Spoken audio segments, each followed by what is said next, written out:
Hey guys! Tonight we begin with the remarkable daily life of a group you probably don't think about nearly enough.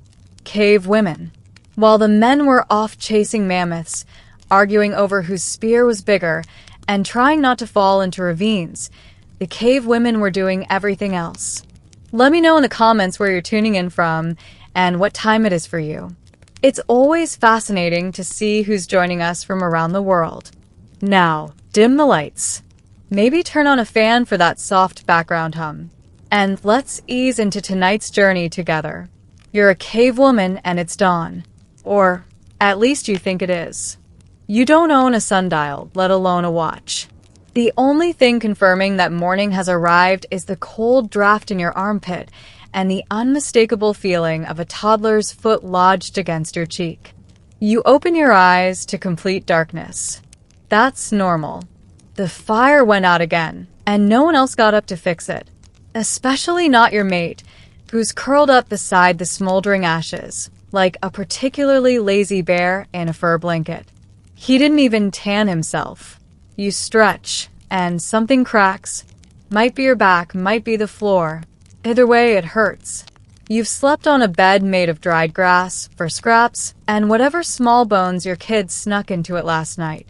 There is no pillow. There is only a vaguely soft rock that has done permanent things to your neck. The cave is crowded. Beside you, 2 children, 1 snoring adult, and a 3rd child who's already chewing on a stick he found outside. In the distance, someone else's baby is crying loudly, constantly, like a prehistoric car alarm with attachment issues. You try to sit up without waking anyone. You fail. One of the kids immediately bolts upright and announces in cave toddler gibberish that they're hungry. You reply with a grunt that roughly translates to, "Go lick a route." They don't. Now comes the morning shuffle. You check that no one's wandered off. You make sure the cave entrance isn't blocked by something large and toothy. You look for your woven wrap. It's under the baby, who is now somehow diagonally asleep and weighing more than he did yesterday. There's no such thing as a slow morning. The second your feet touch the dirt, you're responsible for fire, food, warmth, safety, and locating the child who is now naked and sprinting toward the stream. And while all this is happening, your mate rolls over, scratches something deeply personal, and mumbles something heroic about hunting later. Yes. Welcome to the morning in the Paleolithic. You're not just awake. You're already late for everything. Fire. Humanity's greatest achievement and your daily burden. If you're a cave woman, you're the firekeeper, whether you like it or not. Because if that flame dies overnight, guess who's expected to bring it back from the ashes like some prehistoric Prometheus with bedhead? Not your mate. He's still asleep. Probably dreaming of mammoths he never catches. No, the responsibility falls to you, the woman with one functioning eye open and a stick already in hand. Relighting a fire sounds impressive in theory. In reality, it's a lot of squatting, grunting, and whispering threats at damp wood. There's no flint, no matches, no lighters, just friction, dried grass, and a level of focus that only comes from knowing your family will riot if breakfast is cold. You crouch by the pit, a modest circle of scorched stones and charred regrets, and start rubbing sticks together like it's a magic trick.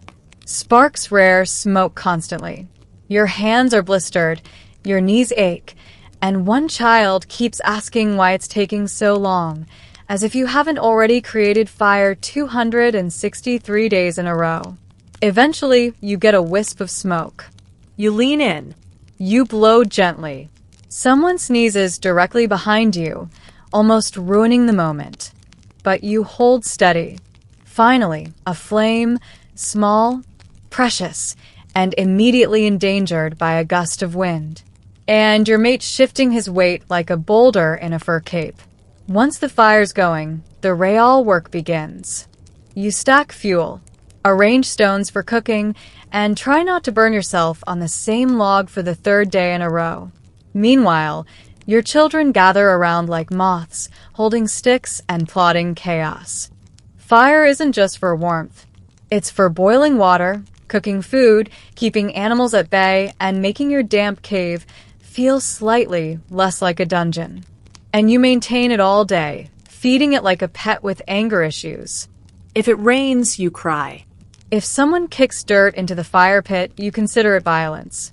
And if the hunters come back empty-handed, guess what? You still need fire for soup out of twigs. Because in your world, if fire dies, everything dies. So you guard it like your life depends on it. Because it does. There's no such thing as a relaxing breakfast in the Paleolithic era. There's no menu, no coffee, and no one asking, how do you want your eggs? Mostly because there are no eggs. Because the last time someone tried grabbing one, it hatched into something with claws. You're a cave woman, and the children are already whining about food. You offer them a handful of crushed nuts, and they look at you like you just served disappointment on a rock. One of them asks if there's meat. You don't laugh.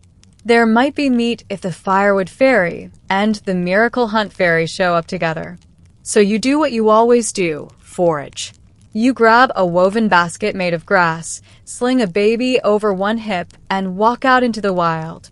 You're hunting, but for roots, not prey. Anything vaguely edible is on the menu. Wild onions, dandelion greens, berries that probably won't kill anyone, and the occasional grub if you're feeling bold.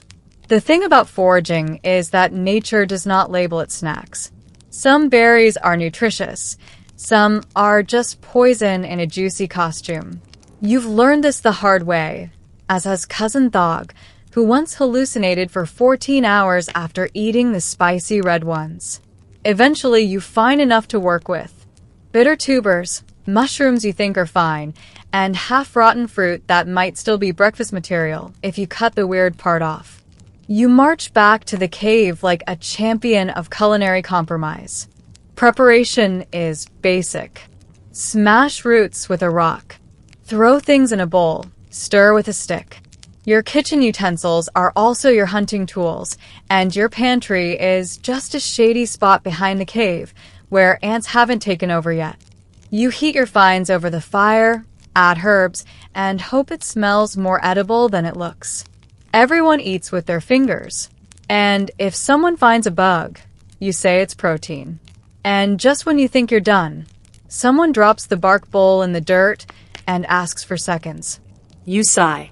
There are no leftovers, just hunger and another trip to the grocery store, also known as that thorny patch down by the creek. Welcome to breakfast. Hope you like it gritty. Let's get one thing straight. Prehistoric children were chaos with feet. As a cave woman, you're not just a mother. You're a full-time bodyguard, field medic, therapist, sanitation department, and snack dispenser. The tribe doesn't have babysitters, daycare, or even basic furniture. You've got dirt, a few furs, and the deeply unsettling sound of silence, which usually means one of your kids is attempting something deeply regrettable. And you're not raising just one or two children. Birth spacing wasn't exactly planned. Babies showed up when they showed up. Some didn't make it, sadly. Those who did were either clinging to your side or sprinting toward the nearest cliff with the boundless energy of someone who's never heard the word consequences. Your youngest is still breastfeeding. Your middle child is trying to put a lizard in her mouth. The oldest has vanished, which means he's probably throwing rocks at bees again. You scan the horizon. No sign of him, just a faint screaming sound in the distance. Classic. Meanwhile, you're trying to grind a root into mush using a flat rock and your last ounce of patience. One arm is cradling a squirming toddler, and your back is bent into a permanent L shape from years of multitasking while crouched. Toys. Try this stick and that rock. Entertainment. You are the entertainment. Every facial expression, every noise you make, it's all subject to mimicry, giggles, or emotional breakdowns. And the moment you need to focus, say on not burning dinner, a child will either walk directly into the fire, poop on the food preparation area, or begin loudly asking questions about death. And discipline, well, you've got two tools, your voice and your eyebrow. And if neither works, you resort to that ancient parental phrase passed down through generations. Put that down, or I swear to the spirits, I'll feed you to the wolves. But you love them somehow. They're sticky, loud, and biologically yours.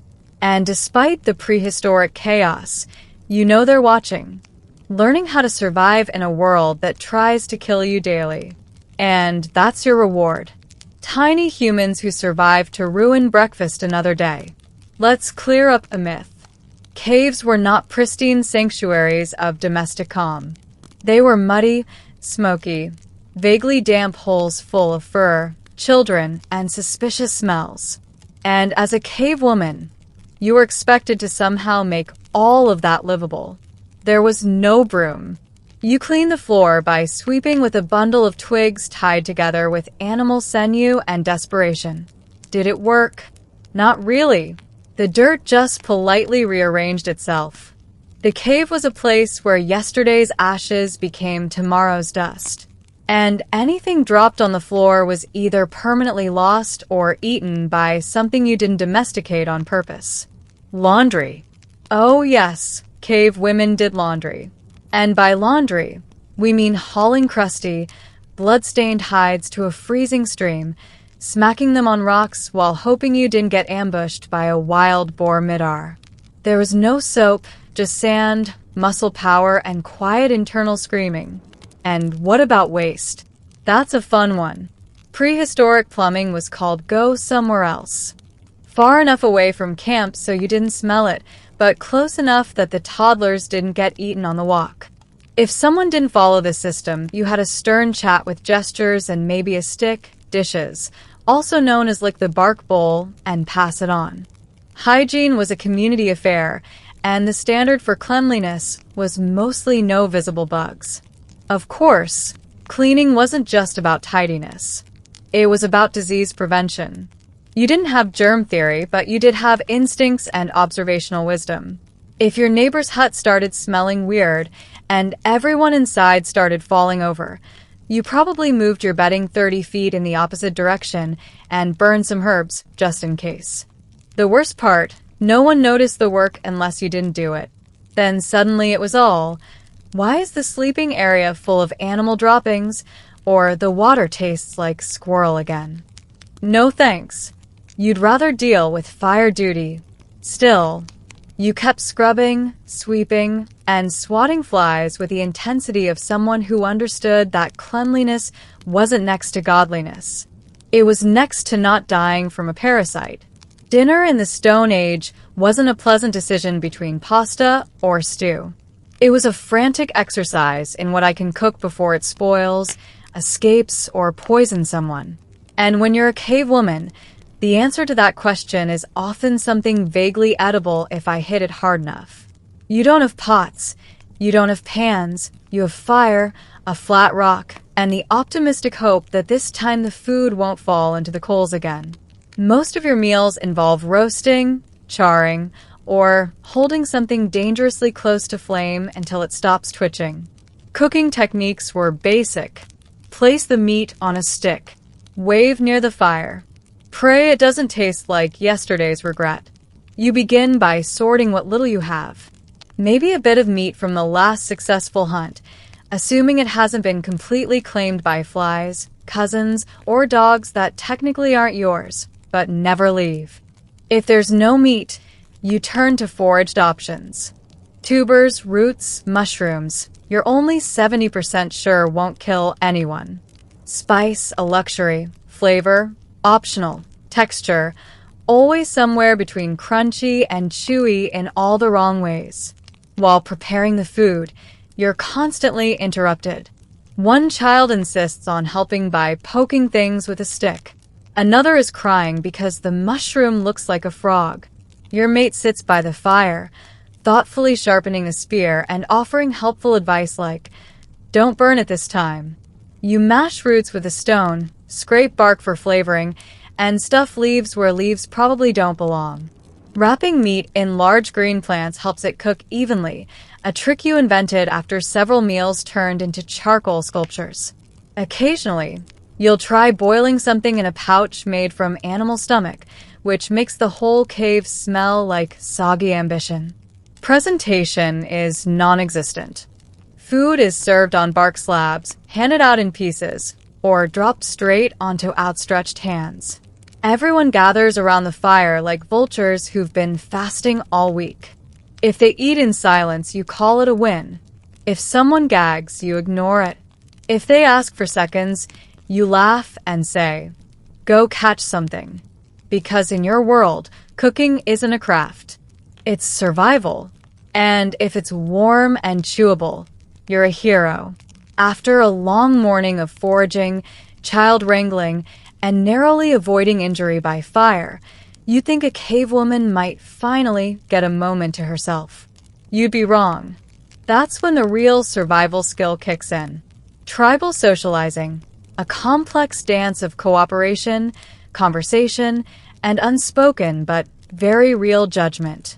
You gather with the other women of the group, not so much for leisure as for mutual sanity preservation. Everyone sits in a loose circle, grinding seeds, sorting edible plants, untangling fur, and pretending not to notice whose child is currently eating mud. These moments are equal parts therapy and strategy sessions.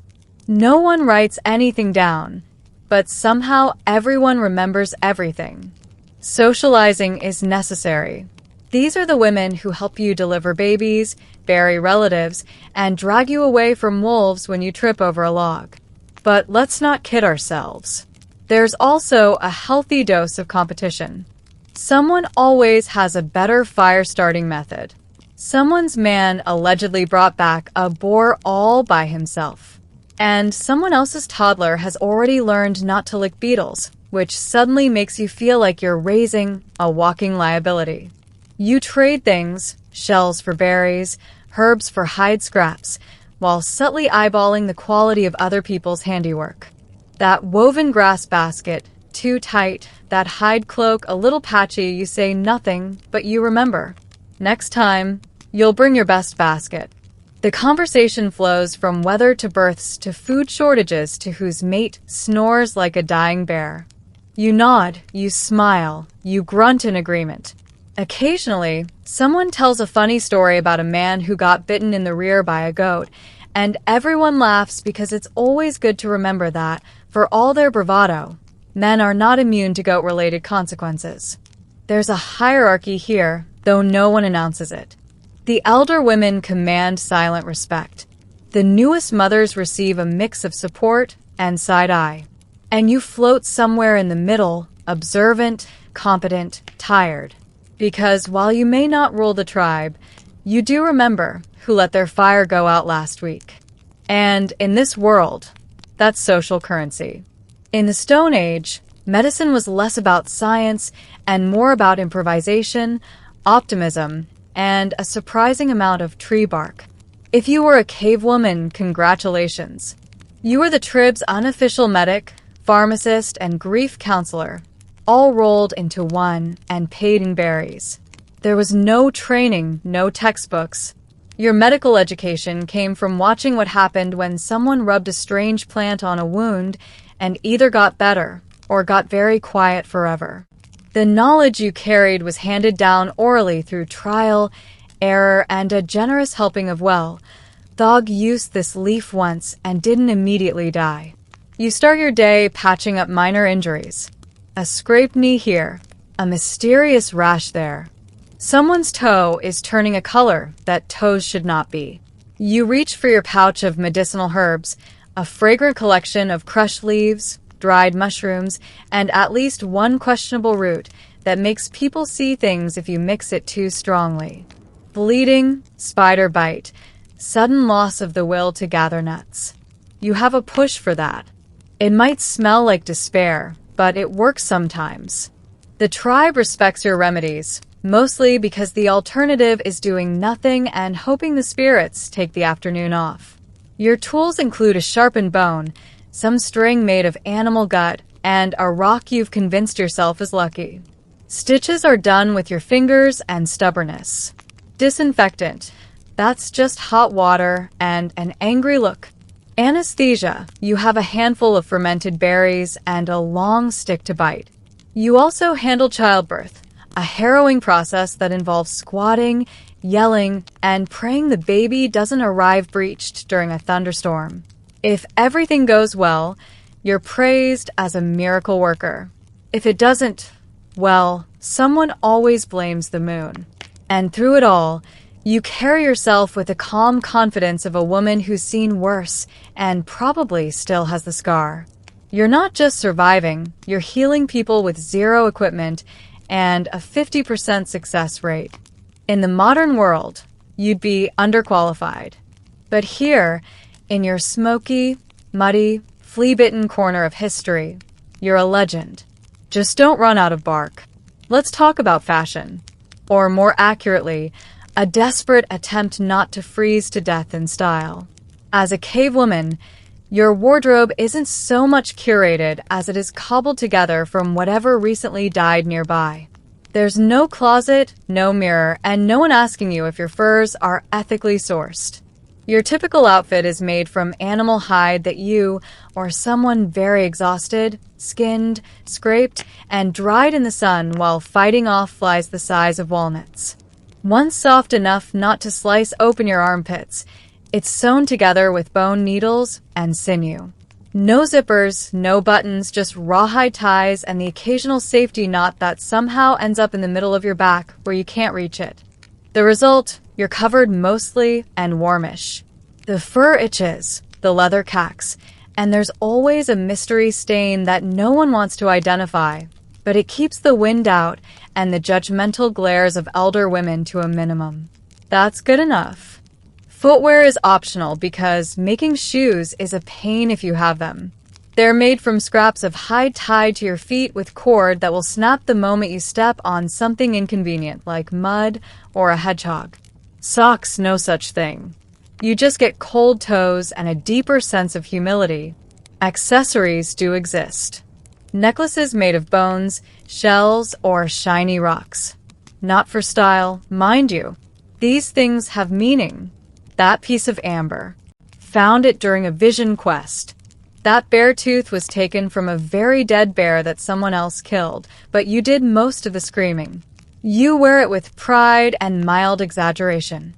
Hairstyles are mostly practical. You braid it, wrap it, or chop it off with a sharp rock because your child decided your head was a good handhold.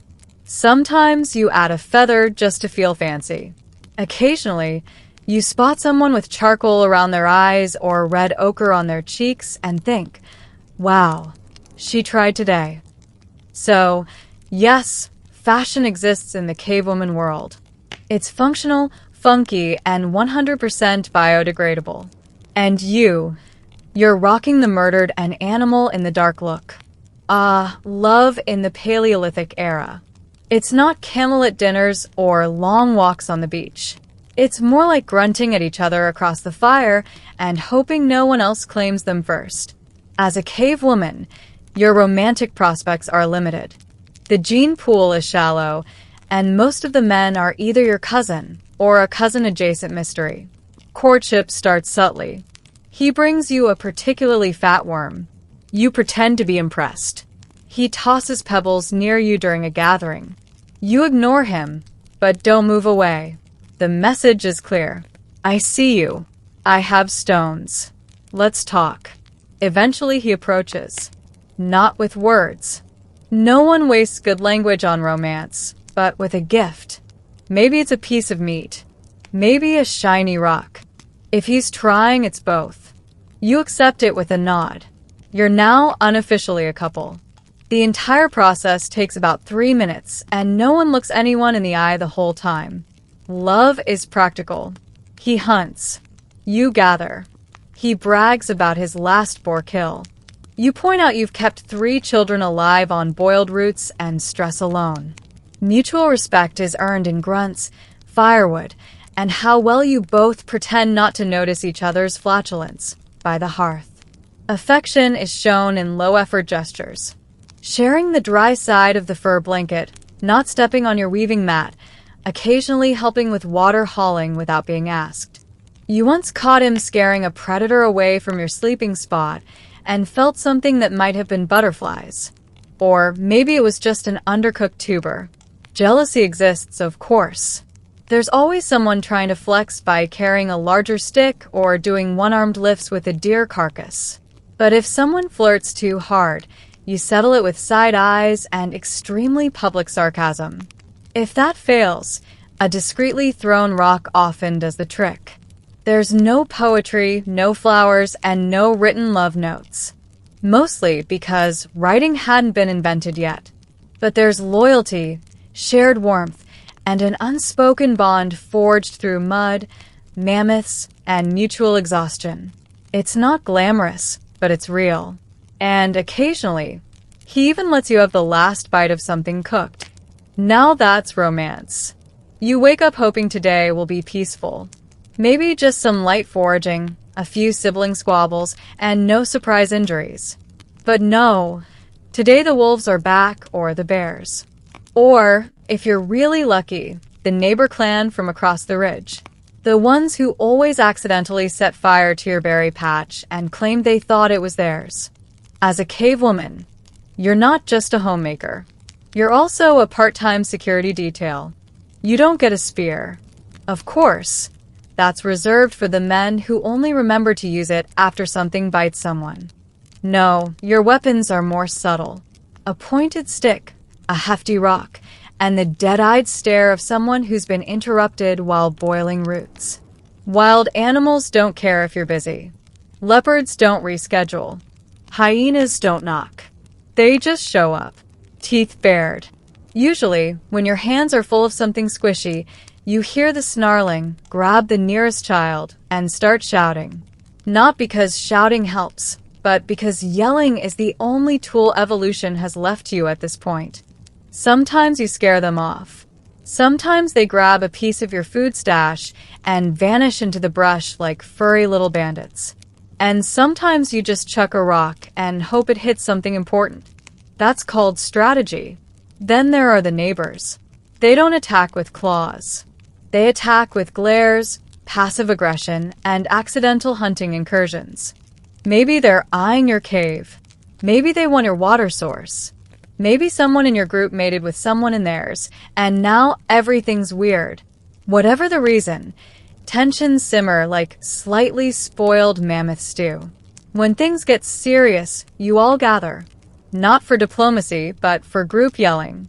It's a lot of chest thumping, gesturing, and comparing whose animal skins are less moth-eaten. Occasionally, someone throws a stick. Occasionally, someone bleeds. And then, everyone walks away feeling both victorious and vaguely confused. Because the line between wild animal and neighbor is sometimes very thin. And through it all, you hold your ground covered in mud, clutching a baby and a club, thinking, if one more thing tries to steal my dried berries today, I will lose what's left of my sanity. That's survival. That's vigilance. That's Tuesday. In a world where everything wants to kill you, from the weather to wild animals to the suspicious mushroom you thought was safe, it's only natural to start making deals with unseen forces. Welcome to Paleolithic religion, a complex belief system built entirely from hope, fear, and interpretive mud smears. As a cave woman, you're spiritual by necessity. When you don't know why your cousin suddenly fell over and never got back up, or why the sun keeps disappearing every night, you need answers. Lacking telescopes and germ theory, you reach the only logical conclusion. Someone or something is pulling the strings. You and the other women gather around the fire, burning herbs that smell like scorched moss and old feet. You chant, hum, or grunt rhythmically, depending on how ambitious you're feeling. No one's entirely sure if the spirits are listening, but the smoke makes your eyes water, and that's close enough to divine presence. Then there are the rituals. Someone's giving birth. Time to smear some red ochre on the floor and whisper, add a deer skull. Big hunt coming up. Better dance around the fire naked while pretending not to step on hot embers. One of the children has a fever. Rub some crushed leaves on their forehead and pray to the nearest rock formation that looks vaguely like a bird. These rituals aren't for show. They're serious business. Because in a world without medicine or meteorology, superstition is your closest thing to a user manual. And then there are the rock paintings. The original social media, but with fewer likes and more buffalo. You mix crushed minerals with spit, smear them on your fingers, and start documenting your life. A handprint here, a mammoth there, a group of stick figures running from a bear. It's abstract expressionism. Survival edition. Sometimes you wonder who the paintings are for. The spirits, future generations, bored children with extra mud don't matter. You paint because you must. Because every mark is a message. I was here. I fought. I fed my children. I saw things that made me believe. It may not be theology in the formal sense, but in your world of shadows and firelight, it's sacred enough. You don't get used to it, but you do get practiced. In the Paleolithic world, death wasn't rare. It's regular. It arrives in all forms. Fever, fall, fong, or simply not waking up. And when it comes, it doesn't ask permission or wait for a convenient time. It shows up in the middle of a cold night or mid-foraging trip, or while someone is trying to start a fire with damp moss and misplaced confidence. As a cave woman, you feel it first in your chest, that familiar knot that tightens when a cry turns into silence. The tribe moves slowly, instinctively, gathering around the body, not with hysteria, but with the resigned hush of people who've been here before. There is no priest, no funeral home, no memorial slideshow. Just hands, stone tools, and the knowledge passed down from your grandmothers. How to prepare the body, how to honor the life, how to let go without falling apart. You clean them, you wrap them. Sometimes you decorate them. A shell necklace, a red ochre smear on the forehead, a flower, if one can be found. Not because it changes anything, but because it matters. It marks the difference between a corpse and a person who is loved. Burial depends on terrain. If you're lucky, soft soil. If not, a rock can. In cold months, there's a fire. A small one, just enough to crackle and hiss while people speak in low tones or not at all. The children fidget. The elders stare into the flames like they're trying to remember the exact shape of the departed's laugh. Grief doesn't have a schedule. It lingers. It whispers in quiet moments. It steals your appetite and replaces it with memories. That time, they brought you a weird fruit or tripped over a root and blamed the wind. And yet life pushes forward. You gather roots. You fix cloaks. You scold children. Because the mammoths don't care if you're mourning, and neither does the rain. But in the stillness of night, by the flicker of firelight, you whisper their name once more, just to be sure the spirits heard you. And maybe, just maybe, someone else does too. When the sun goes down and the fires crackle to life, something magical happens in the cave. Bellies are full enough. Children are finally sitting still, mostly. And the night stretches long and dark and full of mystery. This is when it begins. The ancient art of storytelling, born not from luxury, but from necessity. Because if people are too busy listening to a tale, they're not thinking about how cold, hungry, or dangerously mortal they are. As a cave woman, you've earned your seat near the fire. Maybe not the center. That's for the elders who've survived more winters than anyone expected. But close enough to chime in when someone forgets the bit with the snake and the thunderstorm.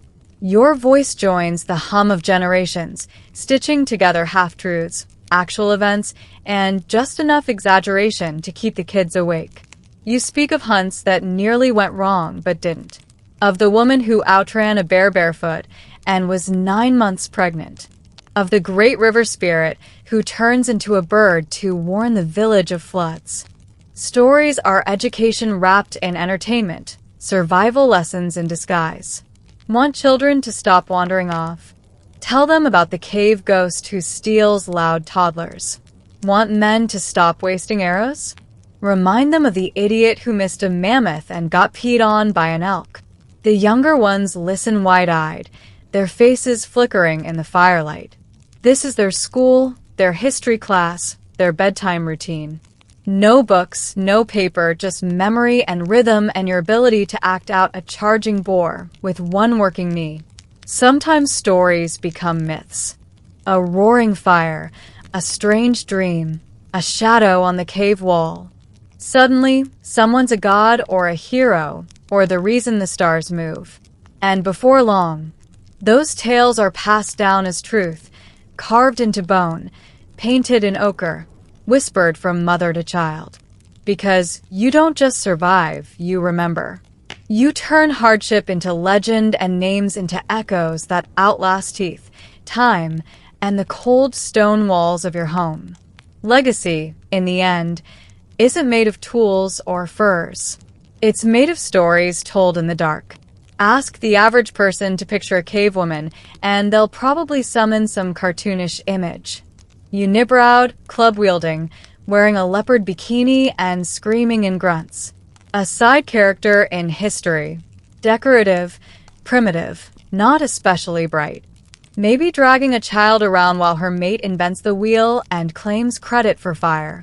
But here's the truth. They've got it exactly backwards. Cave women weren't helpless. They weren't sidekicks. They were the backbone of the tribe.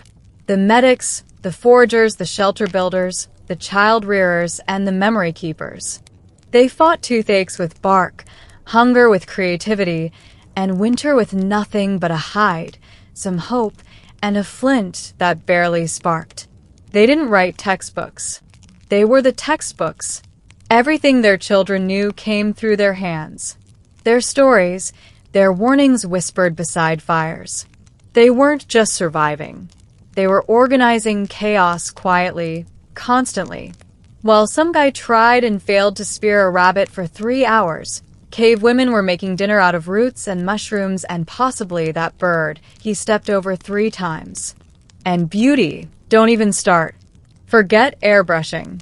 These were women who wore the sun on their skin, who braided their hair with bones and shells, who tattooed themselves with soot and berries and meaning.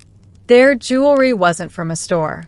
It was from the riverbed they walked barefoot every day, carrying a child on one hip and firewood on the other. They've been misunderstood because they didn't leave behind monuments or armies. But they left behind everything else. Tools worn soft from constant use.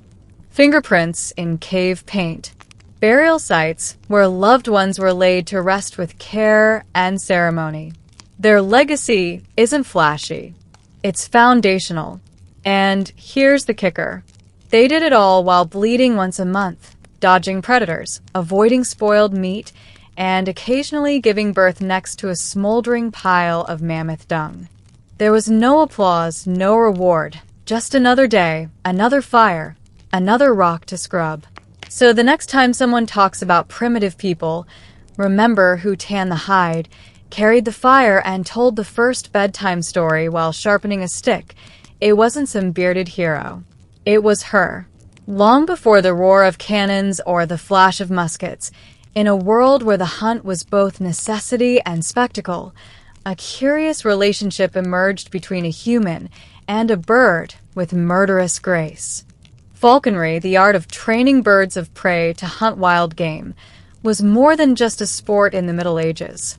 It was a ritual of patience, an emblem of status, and a direct link to nature's raw predatory power. The origins of falconry trace back thousands of years, possibly as early as 2000 BC in Mesopotamia or Mongolia. But by the medieval era, it had firmly taken root in the European aristocracy.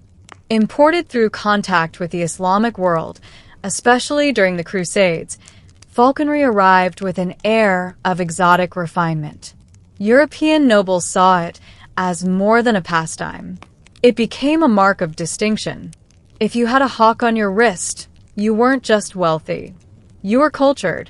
This was not something the average peasant could dabble in. Birds were expensive. Training was painstaking.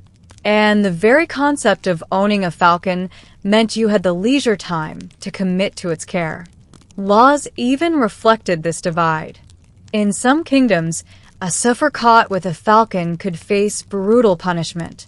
The birds themselves were matched to social rank. Emperors flew eagles and gyr falcons. Knights might manage a sack of a falcon. Priests were limited to sparrowhawks. Yes, even your bird had a social class. Yet, the allure went beyond power and hierarchy.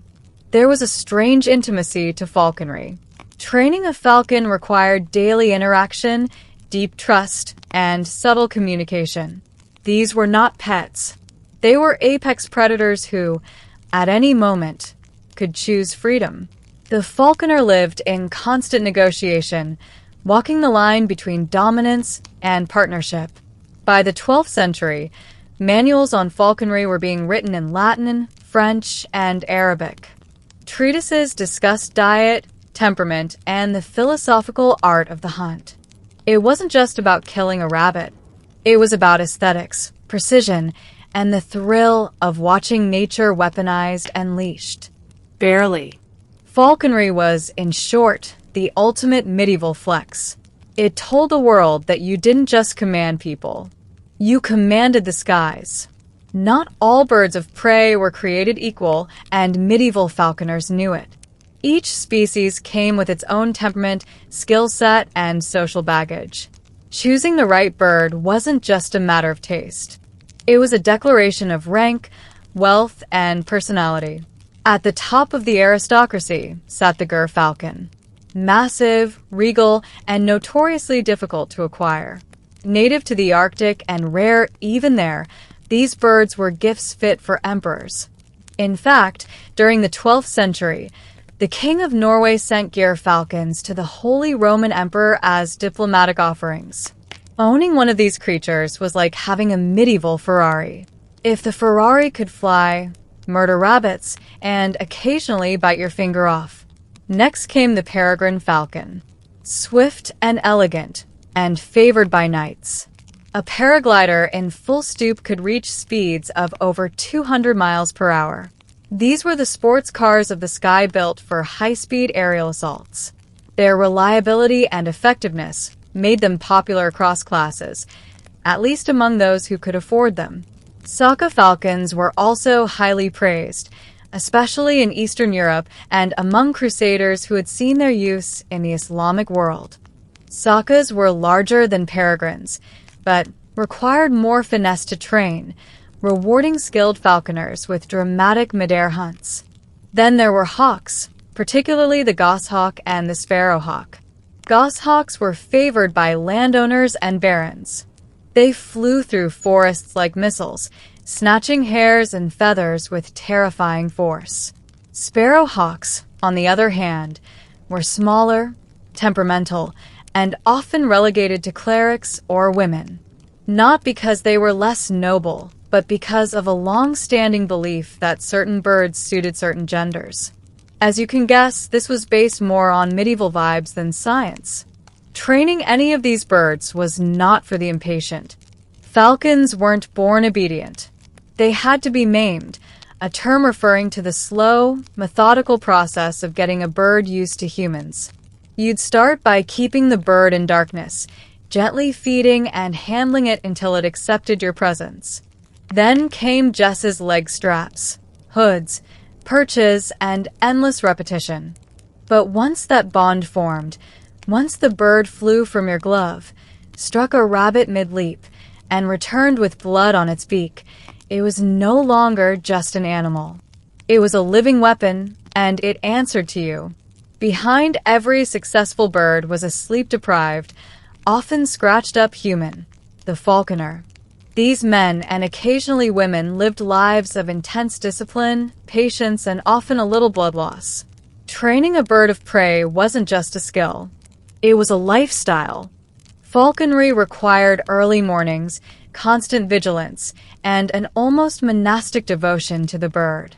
This wasn't something you could casually pick up between sword practice and a tavern brawl. Once a falcon was in your care, It demanded your time, attention, and yes, even your affection. These birds needed to be fed, weighed daily, trained, cleaned, and sometimes even sung to. If that sounds a bit too tender, remember, a poorly bonded falcon could fly away the moment it was unhooked. And that's your year of training gone with a single flap of wings. Medieval falconers often lived on noble estates or within royal households. A skilled falconer was considered a valuable asset, sometimes even earning land or permanent positions within the court. Kings kept master falconers, professionals responsible not just for bird care, but for organizing hunts, training assistants, and maintaining the prestige of the entire falconry operation. Because let's be clear, falconry was as much about showing off as it was about hunting.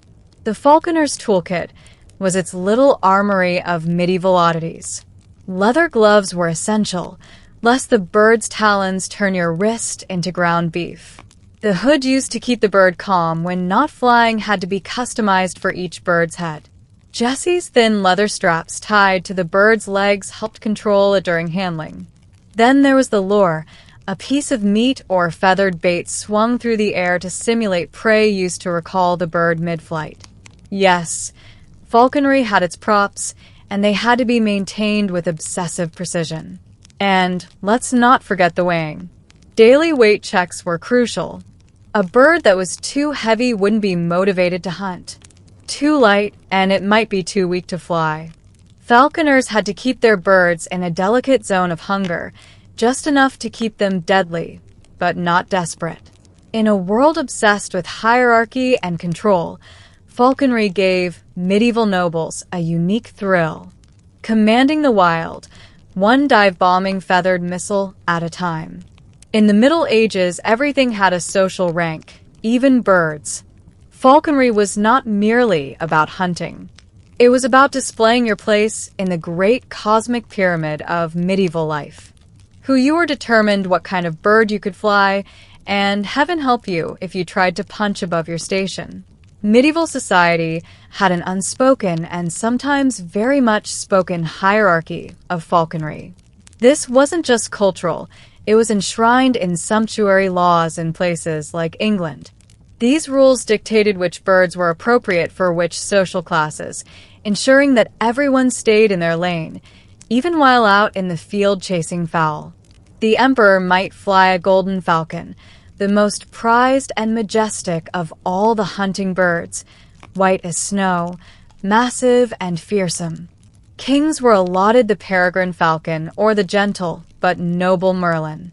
Barons and knights might train psycho falcons or goshawks. Ladies of high birth were often given mare, small, swift birds suited for catching larks. Even clerics and monks got their hawks, usually of the more manageable sparrow-hawk variety. And peasants weren't supposed to have falcons at all. If one were found in possession of a noble bird, it wasn't just a breach of etiquette. It could be treated as theft or worse, poaching on aristocratic privilege. That falcon on your wrist could get you fined, imprisoned, or even mutilated, depending on the local lord's mood. But the falcon wasn't just a symbol of social class. It was a living accessory, like a luxury watch that screams, "I don't work for a living." Walking through the castle grounds with a bird perched calmly on your gloved hand told everyone you had the time, money, and education to maintain something as high maintenance as a hawk. It was aristocratic peacocking, literally. Even the literature of the time reinforced this symbolism. Knights wooed ladies with falcon metaphors. Falcons stood for nobility, loyalty, and control over wildness. If you could tame a falcon, surely you could also tame your passions, or more importantly, control a kingdom. In this way, falconry was never just about birds. It was about reinforcing the world order with wings, claws, and an unspoken message. I'm important enough to train death on a leash. When medieval nobles took their falcons out to hunt, they weren't just gathering dinner. They were putting on a show. Falconry was equal parts sport, spectacle, and pageantry, with every detail designed to impress. This wasn't some solitary stroll through the woods. It was a full-blown social event complete with trumpets, entourage, and embroidered gloves. Imagine the scene. A bright morning, banners fluttering, noblemen on horseback with velvet hoods covering their falcons. Ladies in elaborate gowns watch from under canopies as the hunt begins. Dogs bark, beaters flush out rabbits or partridges, and the falconer lifts the hood from his bird.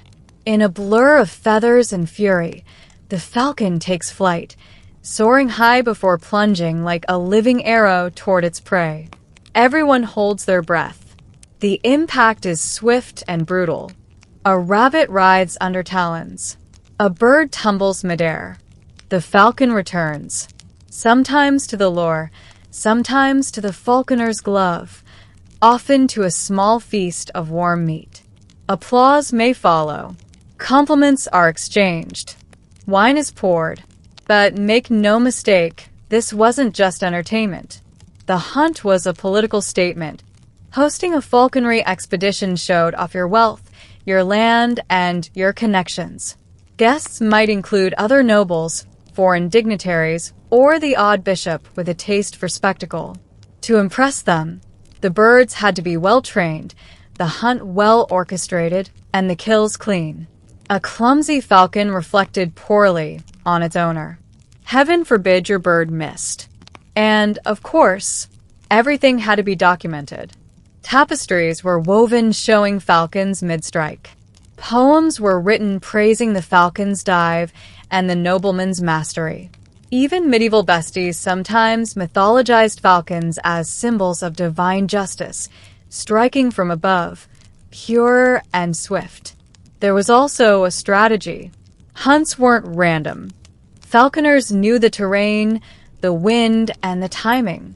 Some birds were trained to hunt in forests, others in open fields.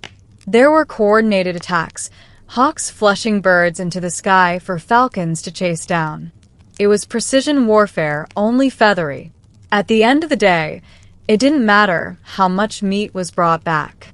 What mattered was who saw you, how your bird performed, and how gracefully you could command death from the air. Falconry was medieval Instagram, except the likes were real and sometimes covered in feathers and blood. In a world where most sports were reserved for men swinging swords or jousting at full gallop, falconry was a curious exception. Noble women, queens, countesses, and abbesses were not only permitted to participate, but sometimes excelled in the art. A lady with a merlin on her wrist was practically a medieval fashion statement. Falconry offered a rare intersection of elegance, intelligence, and practicality that appealed to aristocratic women. It didn't require brute strength or battlefield scars. It demanded patience, observation, and a deep emotional connection with a wild animal. Skills that were quietly respected even in a male-dominated society. The birds themselves were often chosen to match the falconer. Merlin, small and nimble falcons, were the traditional choice for noble women. They were fast, beautiful, and ideal for hunting smaller game like larks or quail. Don't let the dainty size fool you. Merlin packed a punch. A well-trained merlin could outfly and outmaneuver larger birds, making them a favorite among courtly ladies and even royal consorts. Perhaps the most famous falcon-loving lady was Eleanor of Aquitaine, queen of both France and England. Known for her intelligence, political prowess, and general refusal to be sidelined, Elenina reportedly kept and flew her birds.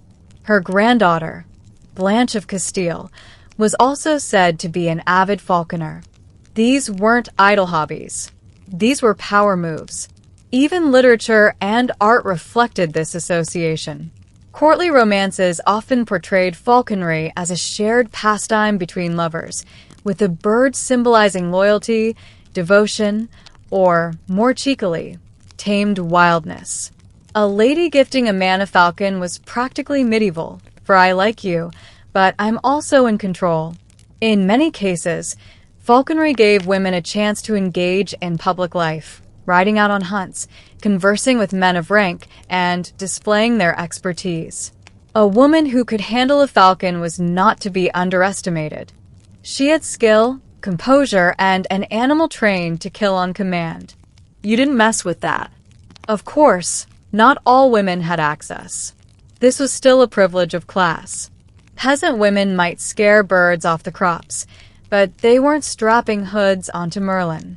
Still, within the upper crust, falconry gave women a rare space to shine and even steal the spotlight. Behind the glamour of hunting parties and embroidered gloves lay a world of gritty, painstaking technique. Falconry wasn't just a noble pastime. It was a kind of medieval science built on close observation, relentless trial and error, and a surprisingly sophisticated understanding of animal behavior. Falconers were among the few in medieval society who truly studied animals. They didn't have formal degrees, but they had field-tested knowledge that bordered on the encyclopedic. They could read a bird's mood from the twitch of a tail feather, detect illness by the glint in its eye, and calculate the wind's direction just by licking a finger and watching the grass. Training a falcon began with manning, a slow and deliberate process that could take weeks or months. First, the bird was tethered in a darkened room to reduce visual stimulation. The falconer would sit nearby for hours on end, speaking softly, feeding the bird by hand and gradually acclimating it to human presence. This wasn't a dominance game. It was about building trust. Push too hard, and the bird might become skittish or aggressive. Go too soft, and it would never obey. Once the bird accepted the falconer, it was introduced to the equipment. The hood to keep it calm, the jesses for control, and the perch to simulate natural roosting. The falconer would carefully weigh the bird each day because, unlike your average medieval knight, the falcon worked best when slightly hungry. Too full, and it wouldn't chase prey. Too lean, and it might collapse mid-flight. Then came flight training. The bird was encouraged to leap short distances for food, gradually increasing the range. Eventually, it would be flown on a crayon, a long, thin cord, allowing it to soar while remaining tethered. The final step was free flight, where the falconer held their breath and hoped the bird would return. Surprisingly, medieval falconers even understood rudimentary dietary science.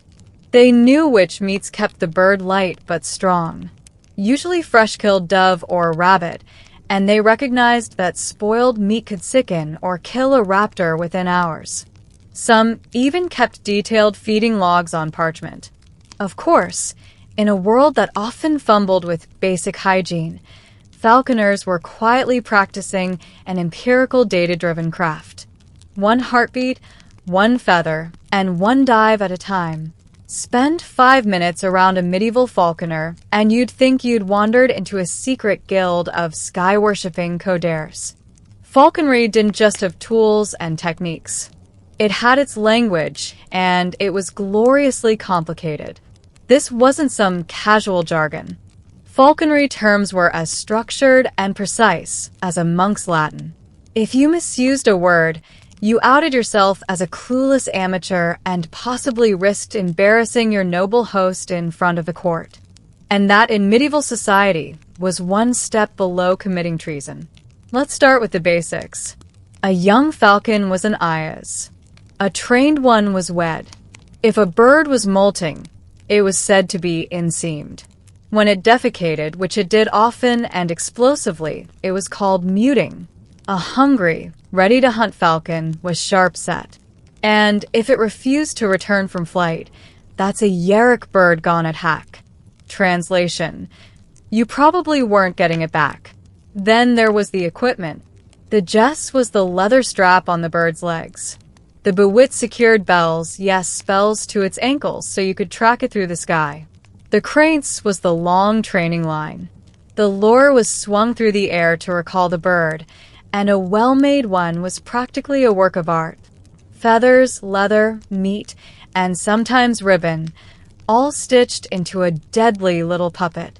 And we haven't even touched on social greetings. There was an entire vocabulary just for referring to who could fly what. For example, if someone told you a Ayman should fly a gosh hawk, that wasn't idle advice. That was a social boundary dressed up as a bird recommendation. This dense lexicon wasn't just about being precise. It was a status flex. The more fluent you were in falcon speak, the more you proved your breeding, education, and worth. It was the Latin of the elite outdoorsman, a secret handshake in spoken form. Even today, many of these phrases have slipped into modern English without most people noticing. Fed up, for example, that came from falcons too full to fly. Hoodwinked. That's what happened when you slipped a hood over a bird's eyes. Like all things medieval and noble, falconry eventually began to fade. Not with a dramatic crash, but with a slow, dignified descent. The rise of gunpowder weapons and firearms in the late Middle Ages changed hunting forever. You no longer needed a year to train a falcon to catch a hare when a musket could drop it in seconds. The falcon, once the apex predator of the noble hunt, was suddenly inefficient. Falconry didn't disappear overnight. It lingered, clinging to courts and ceremonial traditions. Some kings and queens continued to keep birds purely for show. Others tried to preserve it as a high art, the way you might keep an antique lute or a suit of armor. But the truth was simple. Time and technology moved on, and falcons could not compete with lead bullets and double-barreled convenience. The social shift didn't help either. As the medieval order gave way to the early modern world, the rigid class structures that upheld falconry began to erode. The once sacred rules of who could fly, what bird grew blurry.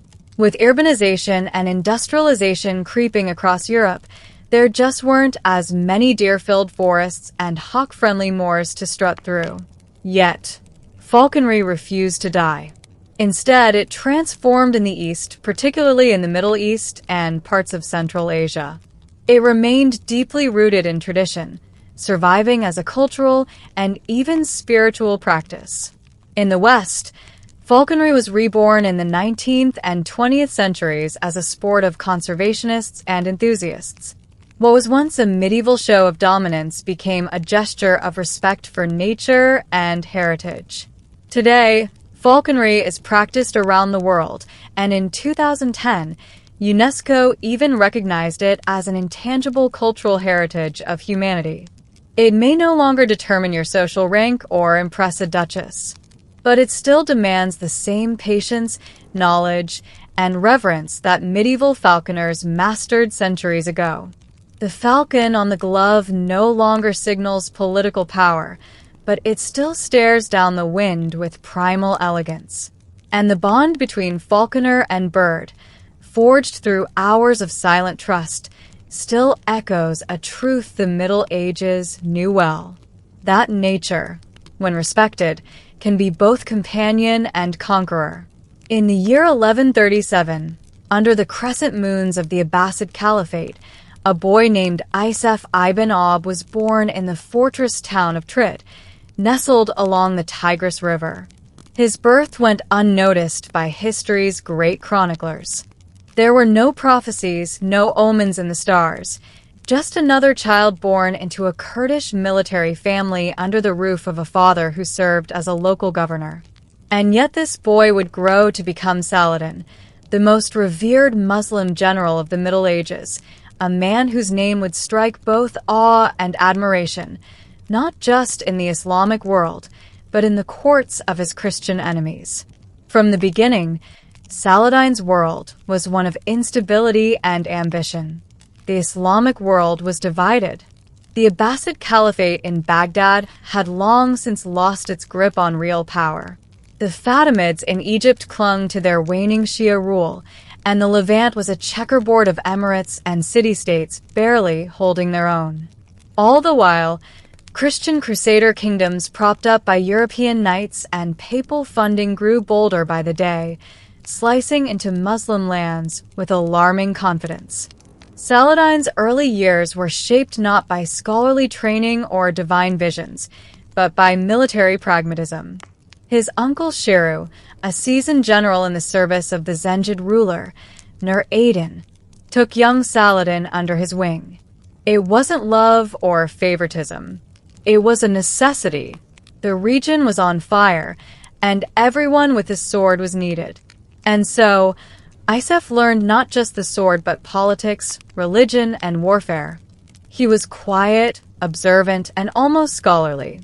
Few would have predicted that this soft-spoken youth would command armies.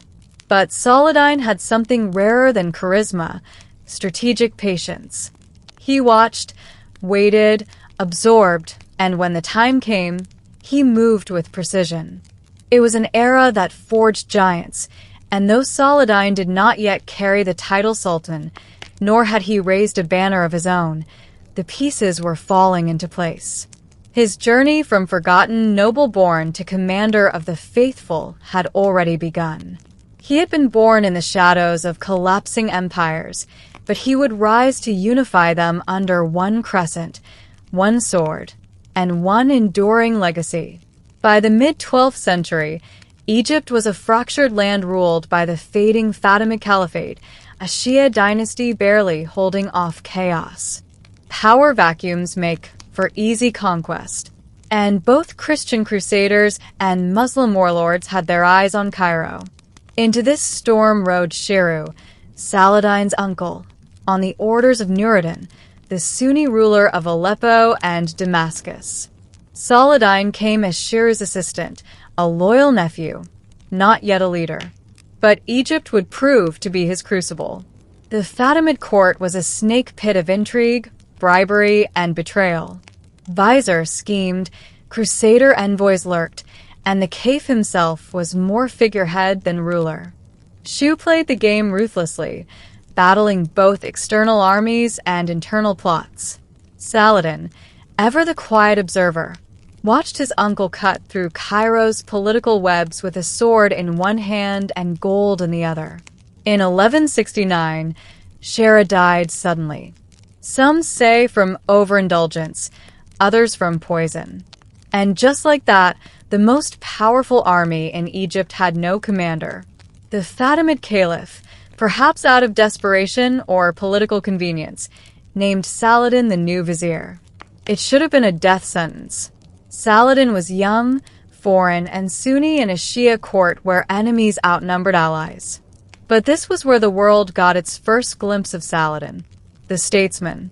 Instead of purging his rivals with fire and sword, he moved with careful grace. He kept the Fatimid Caliph as a figurehead, retained popular officials, and slowly, methodically built loyalty among Egypt's fractured elites. But he was also transforming Egypt from the inside out. He funded Sunni madras, replaced key military officers, and realigned Egypt with Nur-Adin's Sunni cause. And when the Fatimid Caliph Ali died in 1171, Saladin didn't declare himself sultan. He simply had the Friday prayers recited in the name of the Abbasid Caliph, signaling to the Islamic world Egypt had returned to Sunni orthodoxy. It was bold. It was bloodless. It was genius. By the time Nur-Adin died in 1174, Saladin wasn't just vizier. He was the de facto ruler of Egypt with its wealth, its army, and its strategic position in the Muslim world. The general had found his battlefield. The diplomat had found his throne. With Egypt firmly in his grasp, Saladin now turned his gaze eastward to Syria, to Damascus, and the legacy of his former overlord, Nur-Adin. When Nur-Adin died in 1174, his territories were fractured. His heir was a child, and ambitious emirs circled like vultures. Syria, the cradle of Saladin's early career, was suddenly vulnerable and ripe for reunification. But Saladin wasn't yet a sultan. He had Egypt, yes, but his claim to Syria wasn't automatic. There were rivals, holdouts, and former allies who now saw him as a usurper. He had to tread carefully, diplomatic enough not to appear power-hungry, but forceful enough to seize opportunity when it appeared.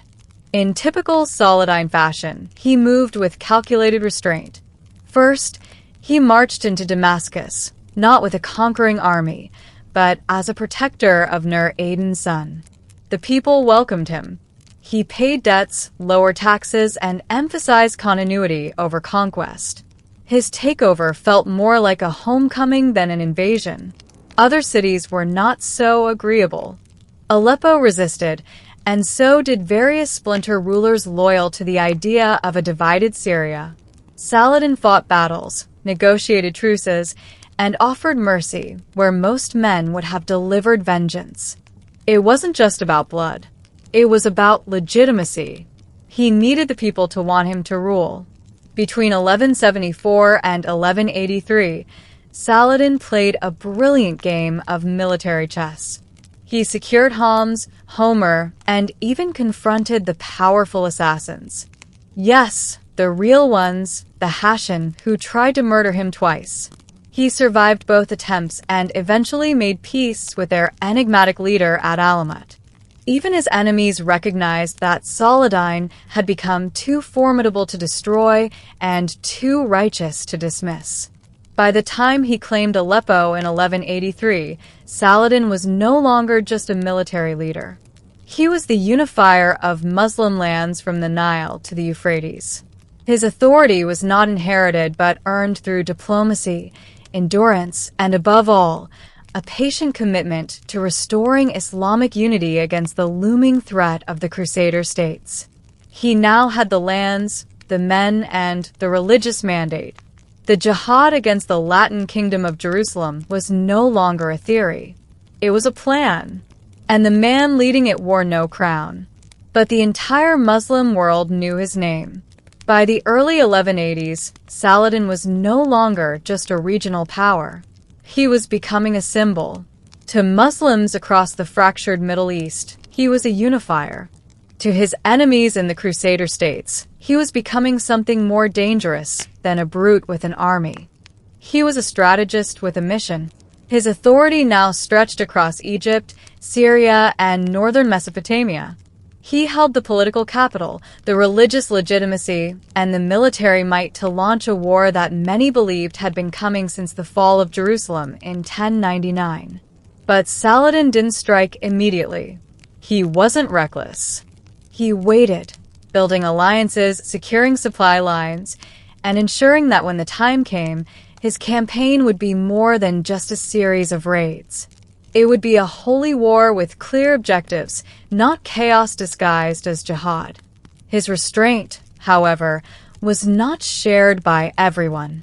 The Latin Kingdom of Jerusalem, under the hot-headed rule of Reynold of Sha'an, continually provoked Saladin's forces. Real attacked Muslim caravans, broke truces, and even threatened a march on Mecca itself, a red line few Muslim leaders could ignore. Saladin responded not with rage, but with intent. In 1187, he assembled the largest army he had ever commanded. He rallied troops from across the Islamic world. Turks, Kurds, Arabs, Berbers, even volunteers from as far as Persia. This was not just a war. It was a religious cause, and Saladin made sure his men knew it. He was also careful to frame the conflict in moral terms. His war was not against all Christians, only those who desecrated truces, violated treaties, and disrespected Islam's sacred places. Even in his declarations of jihad, he maintained a tone of dignity. This wasn't vengeance. It was justice. By now, both sides knew what was coming. Skirmishes increased. Crusader outposts fell one by one, and on the horizon loomed the city that had become the heart of the Christian presence in the Holy Land, Jerusalem. But first, Saladin would meet his enemies in open battle. He wasn't a reckless warlord. He was a lion with a long memory and the patience of a chess master who had finally lined up his pieces. The time for waiting was over. It was the summer of 1187. The Crusader kingdom of Jerusalem had grown arrogant, fractured, and poorly led. Their king, Guy of Lucin, was indecisive, and Rield of Shashan, the provocator of countless broken truces, was still stirring conflict with raids on Muslim caravans.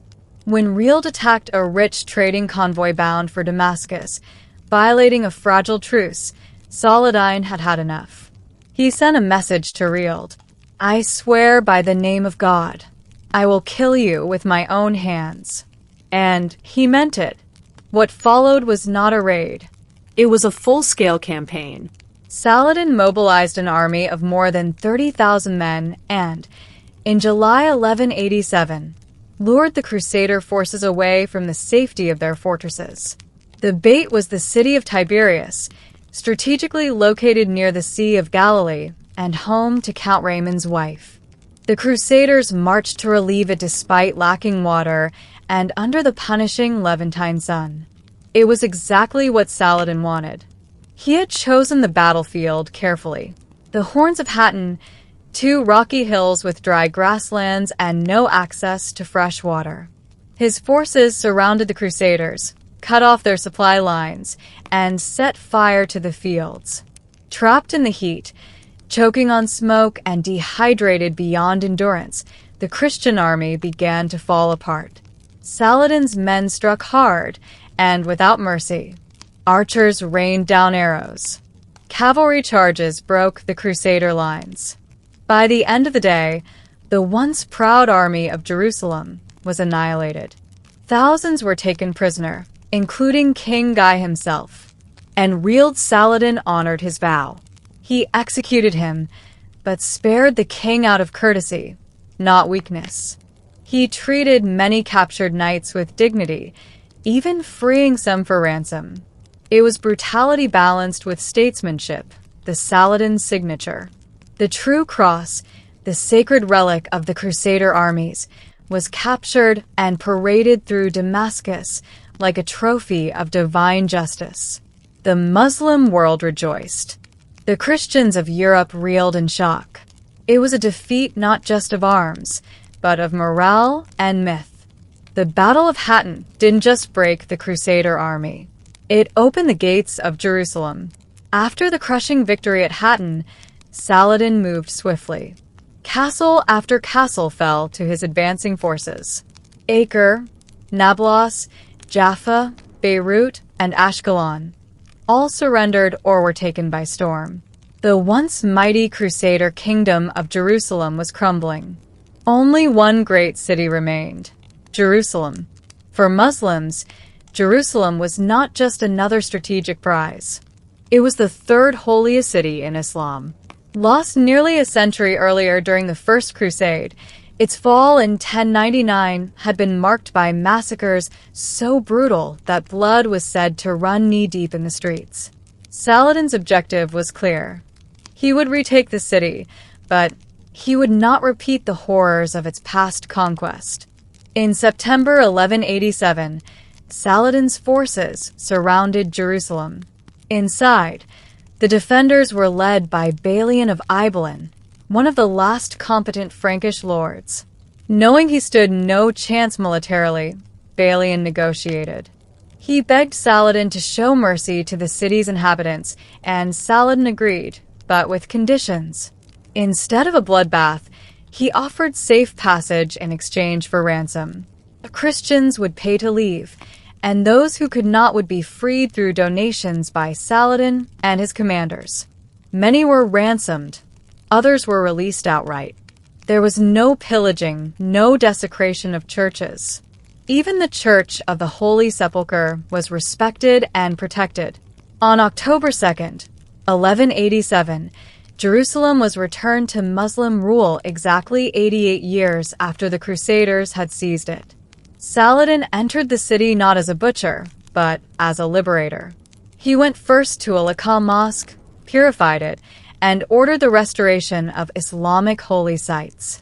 The golden dome of the rock shone once again as a symbol of Muslim sovereignty, not only political, but spiritual. News of Jerusalem's fall sent shockwaves through Europe. The Pope reportedly died of a heart attack upon hearing the news. The Crusader kingdoms were in panic. Yet even in their writings, Many Christian chroniclers praise Saladin's mercy, comparing it favorably to their own ancestors' actions a century prior. In a single campaign, Saladin had achieved what no Muslim leader had done since the Crusades began. He recaptured Jerusalem with brilliance and restraint, and he elevated his name not only in Islamic history, but in the hearts of even his enemies. The fall of Jerusalem in 1187 shattered the Christian world like a thunderclap. In Europe, kings were not just outraged, they were humiliated. This wasn't the loss of a distant outpost. This was the holy city, the very heart of Christian pilgrimage, now in the hands of a Muslim ruler. Pope Gregory VII wasted no time. He issued the papal bull Alida Tremendi calling for a new crusade. And this time it wouldn't be led by minor lords or pious volunteers. Kings were coming. The response was massive. Richard the Liony Heart of England, Philip II of France, and Frederick Barbarossa of the Holy Roman Empire all took up the cross. It would become known as the Third Crusade, a campaign of vengeance, prestige, and redemption. And at its center was Saladin, the man who had to face the full might of European Christendom. Saladin prepared for war. He reinforced coastal fortresses, secured key trade routes, and stocked his armies with fresh supplies. He knew what was coming, and he knew these were no ordinary knights. These were rulers with vast treasuries, elite soldiers, and seasoned generals. In 1190, Barbarossa drowned en route in Anatolia, his army dissolving without their leader. But Richard and Philip pressed on, landing in the Levant and capturing Acre in 1191 after a brutal siege. Saladin had tried to relieve the city, but was forced to withdraw when disease and attrition wore down his army. The recapture of Acre was a blow, but Saladin didn't crumble. He continued to harass Crusader forces with hit-and-run tactics, avoiding open battle while bleeding them dry. Still, the Crusaders pushed forward. At the Battle of Ars, Richard scored a tactical victory, and Saladin witnessed firsthand the English king's formidable prowess. Yet, despite the back and forth, neither side could truly land a final blow. Jerusalem remained under Saladin's control, but Richard lacked the numbers and political will to storm it. The two titans eventually came to terms. In 1192, the Treaty of Jaffa was signed. Jerusalem would remain in Muslim hands, but Christian pilgrims would be granted safe access to the holy sites. It wasn't a total victory for either side, but it was peace forged between two warriors who had come to respect one another deeply. Saladin had held his ground, not just with the sword, but with diplomacy and dignity. By the end of the Third Crusade, Saladin was not just a military commander. He had become a legend, admired by friend and foe alike. Even in an age marked by religious fanaticism and brutal war, Saladin stood out for his extraordinary sense of honor, restraint, and chivalry. Western chroniclers, often loath to praise their enemies, couldn't help but admire him. Stories spread of Saladin sending doctors and cold water to Richard the Liony Heart during his illness. When Richard's horse was killed in battle, Saladin is said to have sent him 2 new ones, saying a king should never fight on foot. Whether embellished or not, these tales fed into a powerful myth that Saladin was a warrior who fought hard but fairly and one who respected his enemies, even as he defeated them. But Saladin's generosity didn't stop at the kings. After battles, he frequently spared prisoners who could not pay a ransom. He protected Christian holy sites in Jerusalem, allowing priests and pilgrims to continue their worship even under Muslim rule. While many leaders throughout history demanded loyalty through fear, Saladin inspired it through character. This wasn't weakness, it was calculated strength. His mercy gave him political capital, helping win over cities and tribes without having to spill blood. And for many Muslims, his conduct wasn't just politically wise. It was Islamic virtue in action. He embodied the principles of justice, humility, and mercy as defined in the Quran, presenting an image of jihad not as blind destruction, but as noble struggle in the service of faith and order. At the same time, Saladin lived modestly. Despite ruling over vast lands and immense wealth, he was known for sleeping on mats, eating simple food, and wearing plain clothes. When he died, he left behind no personal fortune, no castles filled with gold, no overflowing treasuries. His possessions could barely cover the cost of his burial. This humility, paired with military brilliance, transformed him into a symbol. To Muslims, he was the ideal mujahid. To Christians, the worthy adversary to history. A rare figure who managed to combine power and principle, politics and piety, war and wisdom. Saladin wasn't just a conqueror. He was a man who elevated how conquest itself was remembered. By 1193, the dust of war had settled. Jerusalem remained under Muslim control, and peace, however fragile, held across the Holy Land. The Crusaders had failed to reclaim their sacred city, but they had secured access to it. Saladin, weary but dignified, returned to Damascus, his warrior aged, his body thin, and his soul stretched by years of battle, diplomacy, and the burdens of leadership. But even legends must fall silent. In March of that year, Saladin fell ill with a fever. He was 55. No violent end met him, no final charge, no assassin's blade, just a slow, quiet unraveling in a small Damascus chamber. The man who had once commanded empires now lay in a simple room, surrounded not by jewels or slaves, but by family, scribes, and physicians. When he died, it was discovered that he had almost nothing to his name. Despite ruling over the wealthiest territories in the Islamic world, Saladin had given away nearly everything to charity, his soldiers, the poor, and scholars. His funeral had to be paid for by borrowing money. In an age of greed and ostentation, this was almost inconceivable.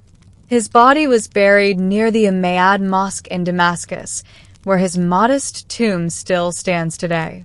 Humble, quiet, unguarded. Visitors have included kings, presidents, and even Kaiser Wilhelm II, who was so moved by the legacy of Saladin that he offered to fund a new tomb in marble. The locals declined. The simplicity was the point. Saladin's death left a vacuum. His sons lacked his vision, and his empire fragmented quickly. But his reputation endured, not through dynastic continuity, but through narrative. He was remembered in Europe not with hatred, but with reverence. Dante placed him in the first circle of hell, not with murderers or tyrants, but among virtuous pagans. In the West, he was seen as a paradox, the Muslim warrior who fought Christians, but lived more like a Christian ideal than many knights of the cross. In the Muslim world, Saladin became a template of righteous leadership, one still evoked today by politicians, preachers, and poets. His life wasn't just a rise to power.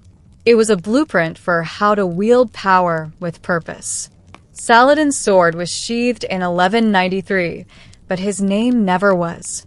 In medieval Europe, the church set the rhythm of life, from birth and marriage to death, and even fun. One of the strictest times in this cycle was Lent, a 40-day season of fasting and penance leading up to Easter. For medieval Christians, Lent meant giving up rich foods like meat, dairy, and eggs, and embracing austerity, prayer, and self-denial. But before this grim season of sacrifice began, something extraordinary happened. A wild, noisy, and often downright absurd festival called Carnival. Carnival was the last hera, a final blast of indulgence before weeks of sacrifice. It was a sanctioned chaos where normal rules were flipped upside down. People ate, drank, and danced with reckless abandon, stuffing themselves with foods that Lent would forbid. Meats, cheese, butter, and eggs were consumed in obscene quantities. No ingredient was safe from the feast. But it wasn't just about food. Carnival was a time when social order was temporarily suspended. Peasants mocked their lords. Fools paraded as kings, and masked revelers paraded through the streets in costumes that blurred the lines between human and animal, saint and sinner. The usual hierarchy melted away in a haze of wine, music, and laughter. This festival was about more than fun. It was a ritual cleansing of society's sins, a symbolic reversal designed to remind everyone that the world was imperfect and the established order fragile. By allowing a brief period of role reversal and license, medieval communities believed they could expel evil and corruption before re-entering the sober, pious season of Lent. Carnival was also deeply theatrical. Processions featured grotesque masks, caricatures of clergy and nobility, and performances that mocked religious and political authorities. People engaged in pranks, street theater, and even ritualized fighting, sometimes spilling real blood. The church tolerated, even encouraged this madness, seeing it as a necessary purge before the spiritual renewal Lent promised. So before the fasting, before the penitence, before the cold, gray days of Lent, medieval towns and villages exploded in color, noise, and chaos. It was a momentary rebellion against restraint, a celebration of human folly and sin, a final taste of earthly pleasures before the soul's harsh diet began. Carnival's roots reach far deeper than the medieval church's calendar. Its origins lie tangled in centuries-old traditions, pagan festivals, and the human urge to celebrate before winter's end. Long before Christianity spread across Europe, ancient peoples marked the changing seasons with wild rites, feasts to honor fertility, to chase away evil spirits, and to welcome the rebirth of the sun. When Christianity arrived, it didn't erase these festivals, but instead absorbed and transformed them. The church cleverly timed the carnival to occur just before Lent, turning a pagan feast of excess into a Christian ritual. The name itself, carnival, likely comes from the Latin quala, meaning farewell to meat. It was a clear signal that the good times were ending and a strict meatless season was about to begin. Throughout medieval Europe, carnival took on local flavors and customs.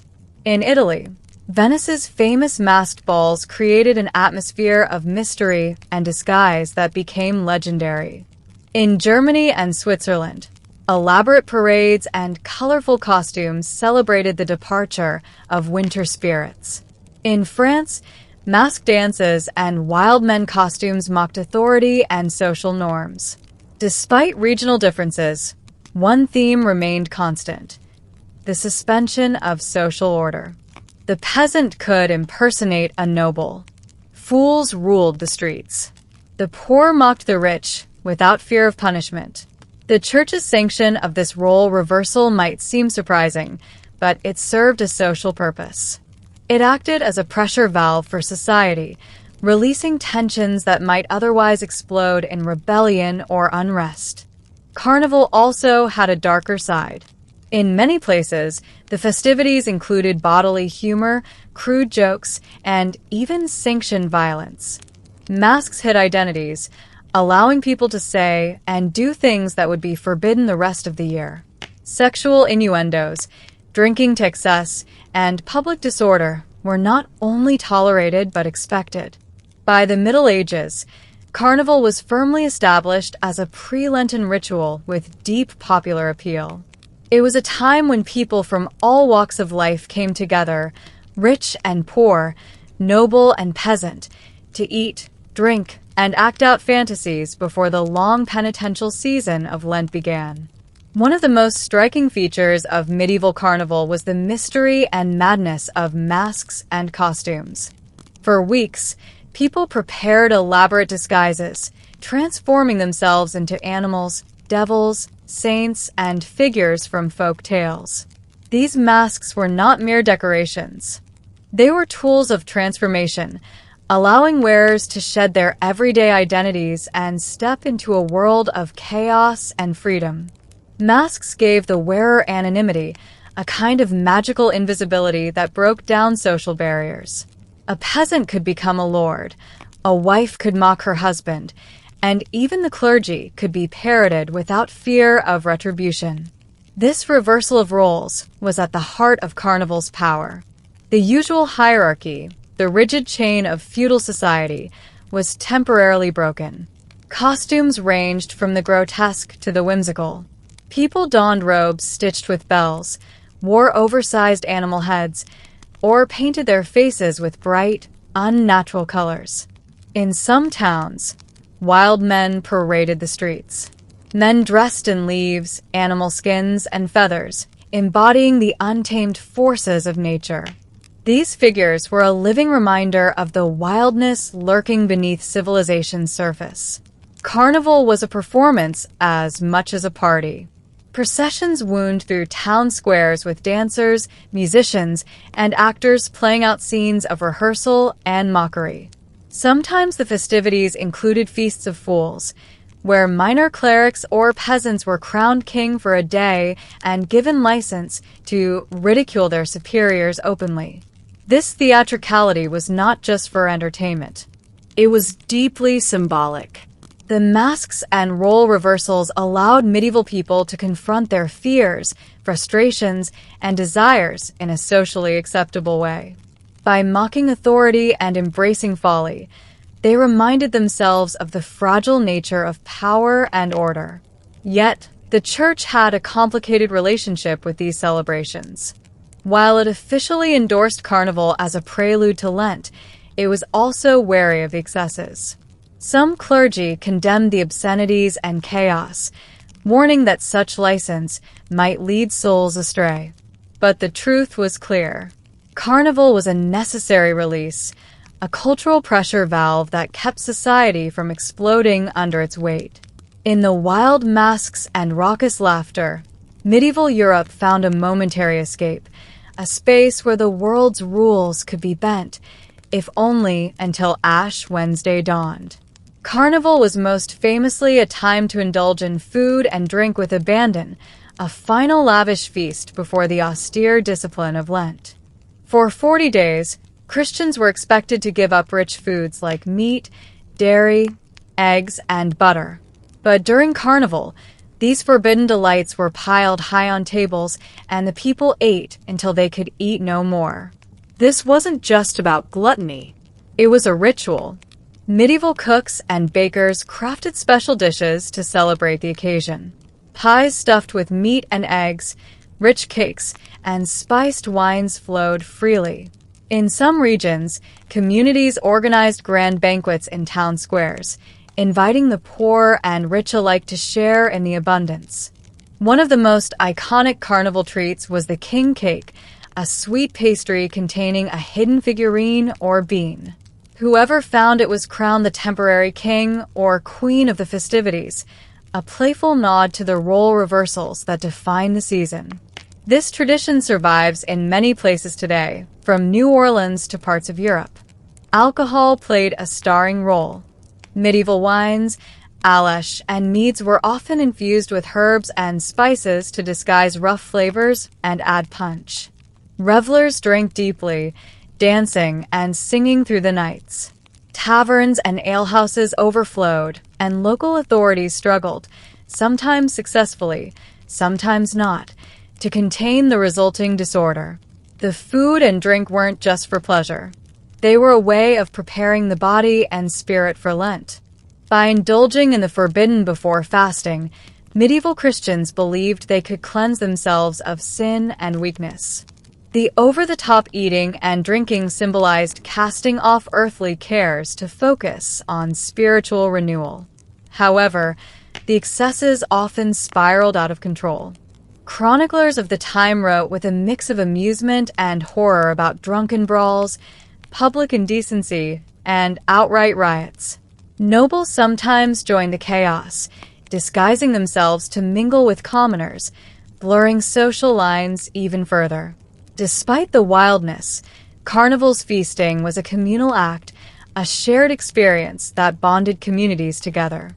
It was a reminder that even in a world dominated by faith and discipline, human desire for pleasure and connection was powerful and undeniable. As plates emptied and mugs drained, the revelers knew the party would soon end, and the serious business of fasting and penitence would begin. It might seem strange that the medieval church both condemned and celebrated Carnival with equal passion. On one hand, the festival was a wild and rowdy affair filled with drinking, lewd jokes, and open mockery of authority, including the clergy themselves. On the other hand, Carnival was an essential part of the Christian calendar, marking the final opportunity for worldly indulgence before the solemn season of Lent. The Church's attitude was complex and pragmatic. It is understood that Carnival served a vital social function. By allowing a controlled release of tension and sin, it helped prevent more dangerous unrest or rebellion throughout the year. The festival acted as a kind of safety valve where people could let off steam under the watchful eyes of the church. Clergy often took part in Carnival, albeit with some reservations. In many towns, minor clerics were made kings of fools, crowned and given license to behave absurdly for a day. These role reversals symbolized humility before God, acknowledging that no one, not even the church hierarchy, was immune to folly and sin. Yet there were limits. Church authorities tried to regulate Carnival, issuing edicts against excessive violence, blasphemy, and sexual immorality. They feared that the festivities might corrupt souls rather than prepare them for Lent. Some bishops condemned masked dances and body plays as temptations to evil. Despite these warnings, the popular spirit was hard to contain. The church often found itself walking a fine line between control and indulgence, sometimes sanctioning the festivities, other times condemning them, but rarely able to fully suppress them. Theologically, Carnival was framed as a time of penance by proxy. The sins committed in the festival were meant to be temporary and forgiven, purged by the Lenten fast. It was an acknowledgement that humans were flawed and prone to excess, but that God's mercy and repentance could restore balance. In essence, Carnival embodied the paradox of medieval Christianity, a religion demanding strict discipline, yet rooted in forgiveness and humanity's imperfection. The Church's uneasy embrace of Carnival revealed a recognition that spiritual renewal sometimes requires a little chaos first. Among the most infamous Carnival traditions in medieval Europe was the Feast of Fools, a day when the usual social order was turned completely upside down, and the world seemed turned inside out. This feast wasn't just about food and drink. It was a full-blown festival of mockery, satire, and role reversal. During the Feast of Fools, the lowliest members of the church, clerics, choir boys, and minor officials, were elevated to mock positions of power. They might be crowned bishop or pope for the day, presiding over parodies of religious ceremonies.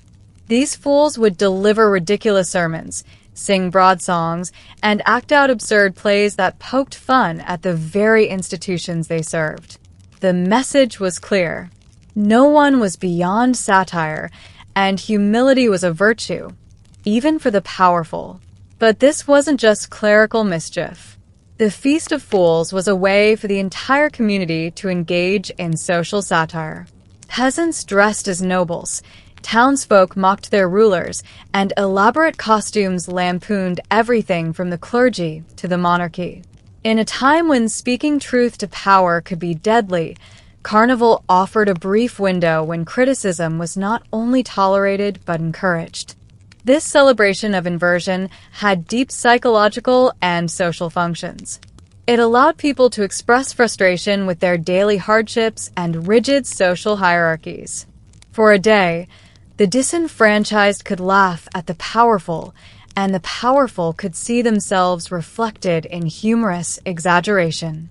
It was a release valve that maintained social cohesion by acknowledging inequality without allowing it to explode into rebellion. However, the Feast of Fools was controversial. Church authorities often viewed it with suspicion or outright hostility, condemning the irreverence and disorder it encouraged. In some places, the festival was banned or censored, especially during the Renaissance and Reformation brought new religious sensibilities. Yet, its spirit lived on in other carnival customs and later European festivals. The Feast of Fools reminds us that medieval society was not as rigid or humorless as often portrayed. Even in the darkest times, people found ways to laugh at themselves and their rulers, a tradition that survives in modern satire and political comedy. Carnival was as much a sensory explosion as it was a social upheaval. The streets, town squares, and marketplaces of medieval Europe came alive with music, dance, and spectacle, turning ordinary places into stages for wild celebration. Musicians played a crucial role in the carnival's atmosphere. Drummers, fiddlers, flutists, and pipers performed everywhere, from churchyards to taverns, inviting everyone to join the revelry. Their tunes ranged from raucous jigs and reels to broad ballads that teased and titillated listeners. The music was infectious, driving crowds to dance in large circles or impromptu pairs. Dance itself was a form of communal release and rebellion. Medieval carnival dances could be exuberant or downright chaotic. Some were highly choreographed with participants donning elaborate costumes, moving in patterns that mimicked the turning of the seasons or the inversion of social order. Others were free-for-alls with people stomping, spinning, and laughing in a frenzy of joy and abandon. Parades were another centerpiece of the carnival. Floats decorated with grotesque figures, mythical beasts, and caricatures of local dignitaries rolled through the streets. These floats were often pulled by oxen or horses and accompanied by jesters and acrobats who performed tricks and told jokes. The spectacle was as much political commentary as entertainment, highlighting the absurdities of authority and celebrating the community's shared identity. In towns like Venice, Carnival's music and dance reached legendary heights. Masked balls and public performances blurred the lines between classes, genders, and even realities. Participants could reinvent themselves entirely. Nobles danced with servants. Men disguised as women flirted with strangers, and the city's canals echoed with laughter and song late into the night. But Carnival's music and dance also had a deeper, almost spiritual meaning. They symbolized renewal and transformation, the shedding of old grievances, and the promise of new beginnings as the harsh winter gave way to spring and Lent to Easter. Despite occasional complaints from moralists about the Lentiness of the celebrations, music and dance remained central to Carnival's enduring appeal. They were the heartbeat of a festival that celebrated life's contradictions. Order and chaos, piety and pleasure, restraint and release. While Carnival was a time of laughter, music, and revelry, it was also a season when violence and chaos often erupted in the streets. The anonymity provided by masks and costumes gave people the freedom to act out their darkest impulses without fear of retribution. What started as playful mischief sometimes spiraled into brutal confrontations. Medieval chroniclers often described scenes of drunken brawls, riots, and public disorder during Carnival. Crowds packed into narrow streets, fueled by wine and boundless energy, could easily turn on one another or on the unfortunate targets of their frustrations. Street fights over stolen food, insults, or damaged costumes were common. Sometimes these clashes escalated into larger conflicts involving whole neighborhoods or rival guilds. The role reversals that defined Carnival could also provoke dangerous challenges to authority. Mock kings and queens might command acts of defiance against nobles or clergy. Peasants dressing as lords flaunted power they rarely held. Although these acts were generally tolerated during the festival, they occasionally sparked genuine resentment and reprisals once the masks came off. Authorities struggled to maintain control during the carnival. Town guards and watchmen were often overwhelmed by the sheer numbers of revelers. Some cities instituted strict regulations limiting the hours of festivities or forbidding certain costumes and weapons. However, enforcement was spotty at best, and officials often turned a blind eye. Recognizing that suppressing carnival outright might incite worse unrest, Carnival's mixture of joy and danger made it a unique social pressure valve. It allowed people to release pent-up frustrations in a controlled environment, preventing these grievances from boiling over into full-scale rebellion. Yet, the line between controlled chaos and outright disorder was always thin. The masks and disguises that gave Carnival its mystique also made it impossible to hold individuals accountable for their actions. This anonymity both protected and emboldened revelers, creating a space where the usual rules did not apply. In this way, Carnival reflected the contradictions of medieval society itself, a world of strict hierarchies and rigid norms, yet one that recognized the need for occasional upheaval and release. The chaos behind the masks was not just indulgence. It was a vital part of how communities survived and reset themselves year after year. As the Middle Ages gave way to the Renaissance and modern era, the wild spirit of Carnival began to change. The Reformation and Counter-Reformation brought stricter religious controls and authorities, both secular and ecclesiastical, that started cracking down on the excesses of the festival. What was once a chaotic release before Lent became more regulated, more sanitized, and sometimes even banned outright, yet Carnival refused to disappear. Instead, it evolved, adapting to new cultural and religious realities. In places like Venice, the tradition of masked balls and elaborate processions continued, becoming symbols of aristocratic prestige rather than communal revolt. In rural areas, folk customs persisted, preserving the role reversals, feasts, and gesturing in simpler local forms. Even today, echoes of medieval carnival survive around the world. The colorful parades of Mardi Gras in New Orleans, the masked festivities of Venice, and the raucous street parties of Brazil's carnival all trace their roots back to this medieval tradition. The idea of a pre-Lenten celebration, an explosion of color, noise, and freedom before the solemn fast, remains alive and well. Carnival's legacy also lives on in the arts and literature. From the satirical plays of the Renaissance to modern political cartoons, the spirit of mocking authority and embracing folly continues to inspire. The masks, the music, and the idea that society's rules can be bent or broken for a time remind us of our shared humanity and the need for release. Importantly, Carnival teaches us about the balance between order and chaos, how societies manage tension, express dissatisfaction, and renew themselves through ritualized rebellion. In the Middle Ages, Carnival was more than a party. It was a social safety valve, a celebration of life's contradictions, and a momentary glimpse into a world turned upside down. So next time you see a masked ball, a wild parade, or hear the call of "Let the good times roll," remember that you're witnessing a tradition shaped by centuries of human need for both restraint and release.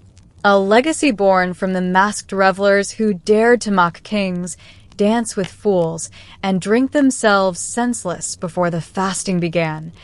Thanks for being with us.